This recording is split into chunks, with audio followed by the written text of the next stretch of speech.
2000년 전에 갈릴리 어느 언덕에 뜨겁게 볕이 내리쬐는 그 뙤약볕 아래 모여 앉은 많은 사람들의 얼굴을 한번 상상해 보십시오. 그들의 옷은 남루한 차림이었고 손은 거친 노동으로 부르터 있었습니다. 그들은 어제도 로마 군인에게 모욕을 당했고 그제는 지주에게 마지막 남은 곡식마저 빼앗긴 사람들이 많이 있었습니다.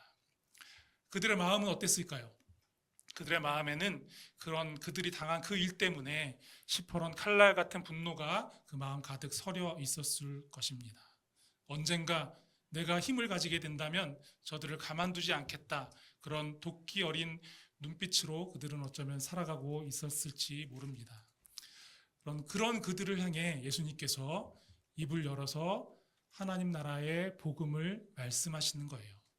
어쩌면 예수님 앞에 있는 그들은 그들의 삶의 현장이 지금 말씀드린 것과 같이 그랬기에 어쩌면 혁명이나 또 예수님께서 악한 자들을 심판하시는 그런 말씀을 선포해 주시지 않을까 기대했을 수도 있습니다.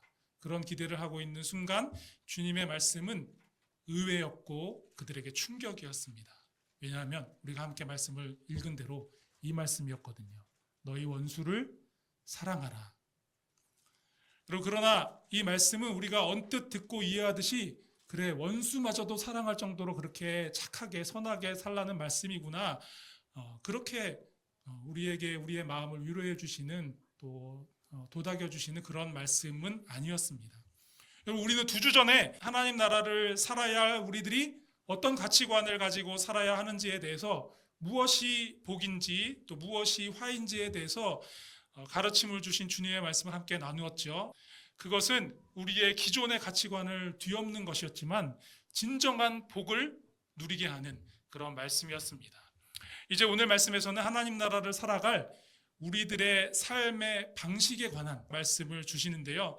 그 첫 마디가 바로 원수를 사랑하라 라는 말씀입니다. 여러분 원수를 사랑하라 라는 이 말씀 여러분에게 어떻게 다가오시나요?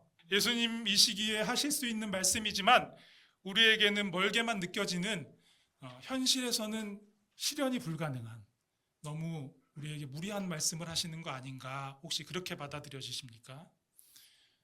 그럴 수 있습니다. 왜냐하면 우리 삶을 돌아보면 원수처럼 여겨지는 그런 사람들을 사랑으로 대했던 적이 별로 없거든요. 미워하고 저주하고 때로는 기어이 되갚아주면서 그 원한을 풀어냈기 때문입니다. 그리고 앞으로 원수 같은 사람들을 사랑으로 대할 수 있을까? 그 부분을 한번 생각해 보면 또 그럴 수 있을 것 같지 않아요. 주님, 무슨 의미의 말씀이신지는 알겠지만 내가 그렇게까지 살기에는 좀 힘들 것 같습니다. 그건 안 될 것 같습니다. 대신에 다른 말씀들은 잘 순종하겠습니다. 라고 말씀드리고 싶은 그런 말씀일 수 있습니다.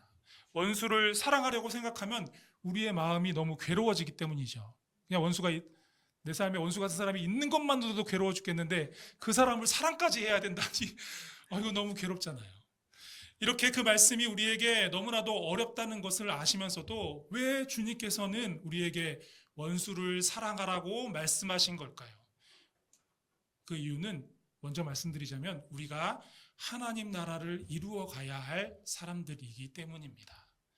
여러분 원수를 사랑하라는 이 말씀을 들으면서 아마도 우리는 나를 배신한 친구, 나에게 상처 주고 떠나간 헤어진 연인, 직장에서 나를 괴롭히거나 불편하게 만드는 사람, 나에 대해서 뒤에서 험담을 하고 다니는 사람, 내 자리를 위협하는 경쟁자 또는 정치 성향이 좀 다른 그런 사람들을 떠올릴 가능성이 많습니다. 그러나 사실 2000년 전에 주님 앞에서 그 말씀을 듣고 있는 사람들에게 이 말씀은 우리가 생각하는 것과 좀 다른 의미였습니다.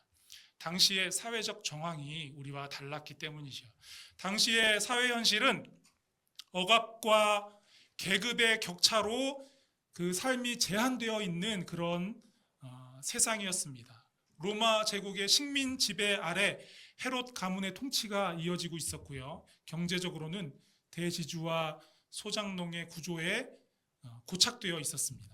여기에 무거운 세금이 덧붙여져서 서민들의 삶은 늘 괴롭고 궁핍했습니다.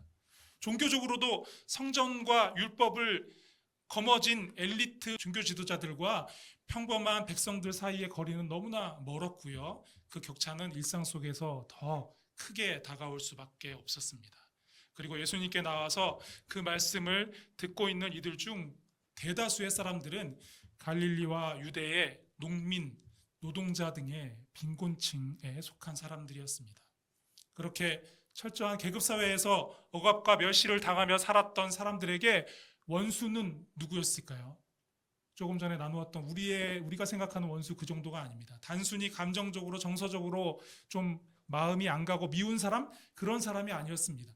신분과 계급의 우월함, 그 힘으로 나를 내리누르면서 그들의 삶의 자리를 그리고 그들의 생계와 생명을 위협하는 사람들이 바로 주님의 말씀을 듣고 있는 그들의 원수들이었습니다.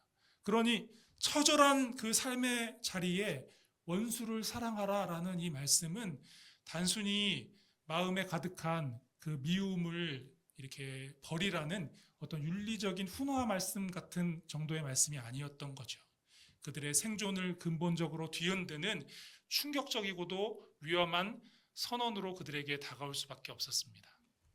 여러분, 당시 사람들에게 원수는 추상적인 개념이 아니었습니다. 로마의 군인들, 서민을 착취하는 세리들, 빚을 빌미로 땅을 빼앗던 지주들이 바로 그 원수들이었습니다. 그들의 횡포는 농민들의 삶을 실제로 짓밟았고요. 그 현장에는 오직 분노와 복수심만이 쌓여갔습니다. 그런데 바로 그 처절한 생존의 현장에서 예수님께서 뜻밖의 말씀을 하신 거죠. 원수를 사랑하라고. 여러분, 여기서 이 말씀, 원수를 사랑하라는 말씀이 도대체 무엇인지 깊게 생각해 볼 필요가 있습니다. 여기서 사랑하라라는 이 말씀은 단순히 그들의 감정을 미움에서 사랑으로 바꾸라는 그런 뜻이 아닙니다. 이 사랑하라라는 원어가 아가파오라는 단어가 사용이 되었거든요.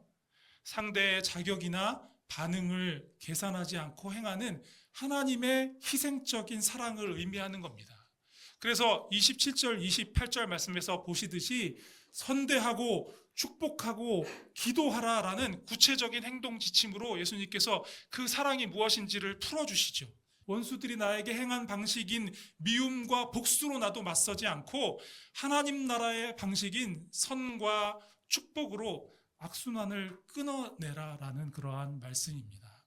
그런데 이 말씀을 듣는 그들에게 사실 현실적인 의문이 생기지 않겠습니까? 원수를 사랑하려면, 나를 계급으로 힘으로 권력으로 억누르는 그 원수를 사랑하려면 결국 그들이 나에게 행한 일을, 내가 당한 그 고통을 생각하면서도 그들을 용서해야 하는데 우리가 그걸 할 수 있을까라는 그 질문입니다. 왜냐하면 그 시대의 계급 질서 속에서 용서는 주로 권력자가 아랫사람들에게 베푸는 자비로 이해되었지, 피해를 입은 하층민들이 윗사람을 용서한다라는 것은 상상할 수도 없는 어려운 일이었기 때문입니다. 바로 이 지점에서 예수님의 말씀은 단순한 도덕적인 훈계가 아니라 그들의 삶의 자리를 완전히 바꾸는 하나님 나라로의 초대가 되는 거죠. 예수님은 억눌린 자들에게 말씀하십니다. 너희를 압제하고 땅을 빼앗는 지주들에게 분노와 복수로 종속되지 말고 오히려 그들을 용서하라. 이것은 여러분 어떻게 이해가 되십니까? 그들은 용서할 수 있는 신분이 아니거든요. 그런데 용서하라라는 이 말씀은 자신의 신분적 한계를 초월해서 하층민이 아니라 자신들을 억압하는 그들과 동등한 그런 위치에 서서 살아가라는 그런 부르심이 되는 것입니다. 비록 현실은 여전히 짓밟히고 빼앗기는 자리에 있다 할지라도 그들을 용서하는 순간 그들은 더 이상 권력에 이끌리는 노예가 되는 것이 아니라 하나님 나라의 통치적인 자비를 베푸는 하늘 시민의 자리에 서게 되기 때문에 그런 거죠. 예수님의 원수를 사랑하라는 이 가르침은 누가복음에만 기록된 말씀은 아니거든요. 마태복음 5장에도 같은 내용의 말씀이 기록되어 있습니다. 물론 표현이 조금씩 다르고 차이가 있어요. 누가복음에서는 한쪽 뺨을 맞으면 다른 쪽 뺨을 돌려대라라고 기록되어 있지만 마태복음에 보면 오른쪽 뺨을 맞으면 왼쪽 뺨도 돌려대라라고 그렇게 기록되어 있습니다. 또 누가복음에서는 겉옷을 빼앗는 자에게 속옷도 거절하지 말라 이렇게 기록되어 있는데, 마태복음에서는 속옷을 가지고자 하는 자에게 겉옷도 가지게 하라라고 기록되어 있고요. 누가복음에는 또 언급되어 있지 않지만 마태복음에는 억지로 오리를 가게 하거든 십리를 동행하라라는 말씀이 있습니다. 원수를 사랑하라는 말씀이 무슨 의미인지 설명하고 있는 이 내용들이 정말 무슨 의미를 가지고 있는 것인지 많이 궁금하잖아요. 1980년도에 월터 윙크라는 신학자가 이 말씀이 당시의 문화 속에서 어떤 의미를 갖는지에 대해서 자세히 설명하는 글을 적은 적이 있거든요. 그의 해석에 의하면 이렇습니다. 여러분, 마태복음 5장 39절에 보면 오른쪽 뺨이라고 구체적으로 명시한 것에 그런 표현이 나오는데, 여기는 특별한 의미가 있습니다.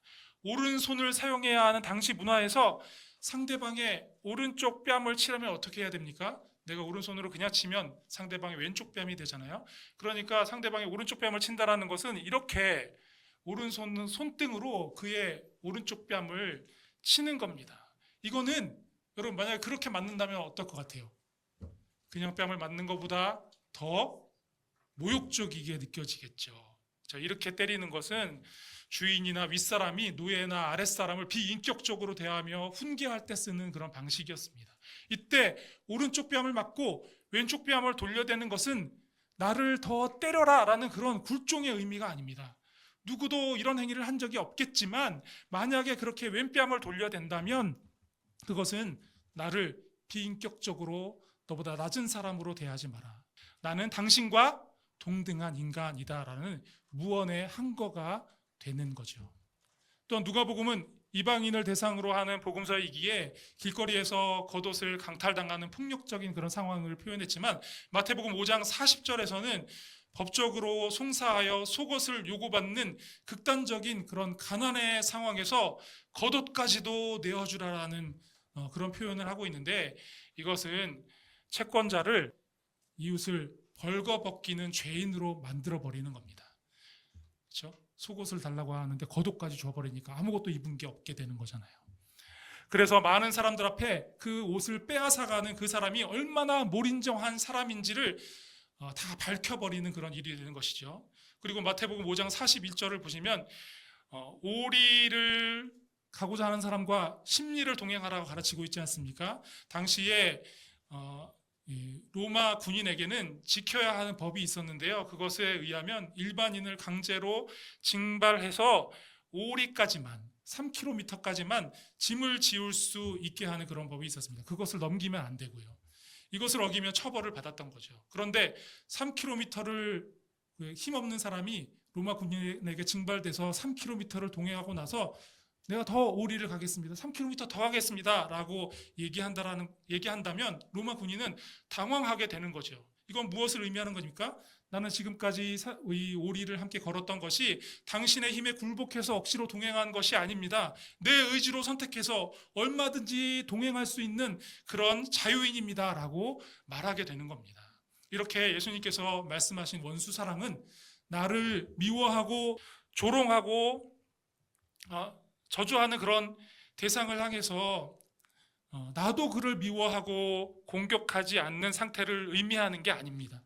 그것을 넘어서 악을 행하는 원수가 자신의 행동을 부끄러워하게 만들고 그 악의 굴레에서 벗어날 생각을 하게 만들고 그렇게 할 수 있는 기회를 주는 적극적인 정의 실현의 하나의 어떤 시도가 되는 것이죠. 여러분, 우리는 이제까지 어떻게 살아왔을까요?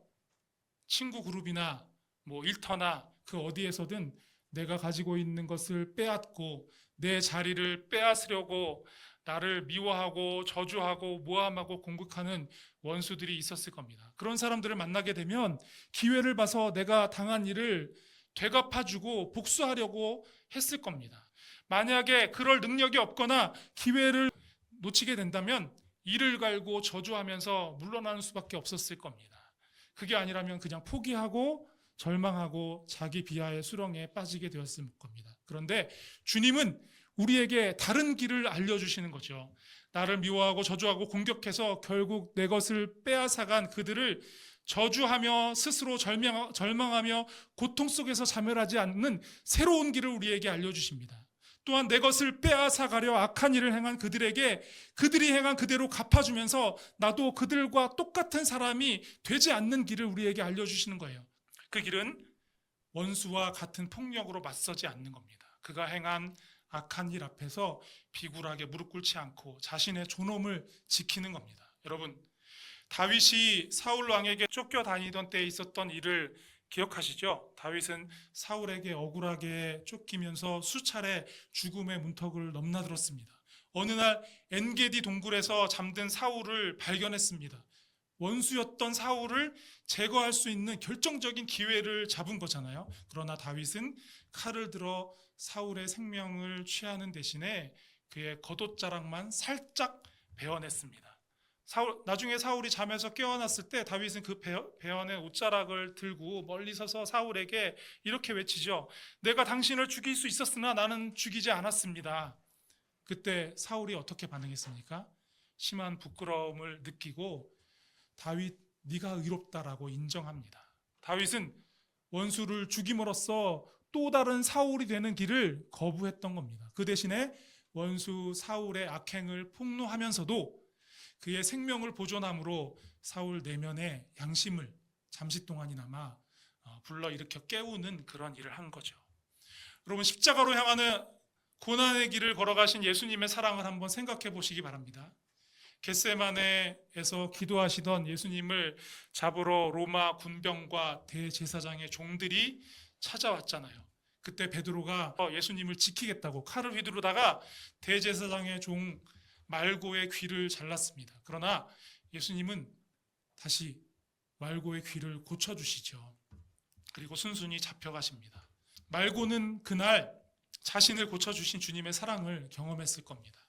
원수를 무력화시키는 것이 맞서 대응하는 칼이 아니라 사랑의 있음을 주님께서 그 자리에서 보여주신 겁니다. 그리고 십자가에 달려 그 생명이 쓰러져 가시면서도 아버지, 저들을 사하여 주옵소서, 자기들이 하는 것을 알지 못함이니이다라고 그들을 위해, 자신을 공격하고 폭력을 가하고 있는 그들을 위해 오히려 기도하셨던 겁니다.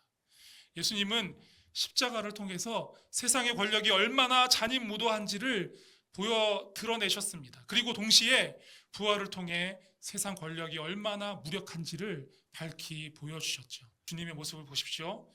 주님이 행하신 것은 원수들을 향한 용서였고 사랑이었습니다. 여러분, 원수 사랑의 말씀은 분명히 우리에게 너무나도 어려운 말씀입니다. 마음을 다잡고 또 결심하고 또 결심해서 이 말씀대로 살겠다라고 그렇게 마음을 먹어도 도저히 못하겠다라고 고백할 만한 그런 말씀입니다. 그런데 주님은 제자된 우리들이 이 사랑으로 살아야 한다라고 말씀하고 있습니다. 32절부터 4절까지 34절까지의 말씀을 함께 보실까요? 함께 읽어보겠습니다. 시작.